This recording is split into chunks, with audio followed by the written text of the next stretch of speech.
অরুণাচল প্রদেশে পাহাড়ের কোলে দেখুন কত রডোডেনড্রন ফুটে আছে। এই যে সব গাছ দেখুন, আমি একটু বড় করে দেখাচ্ছি।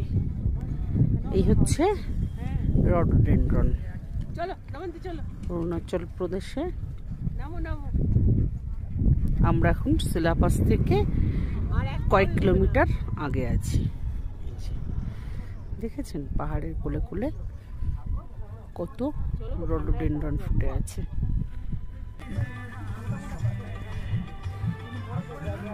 এই বয়সে দাদা ফুল তুলে দিচ্ছে। বেঁচে থাক, অমর প্রেম। সত্যি জীবন বাজি রেখে দেখি দুজনে দাঁড়াও একসঙ্গে। হাতে দিন, হাতে মাথায় মাথায় গুঁজে দিতে হবে। হ্যাঁ হ্যাঁ হ্যাঁ।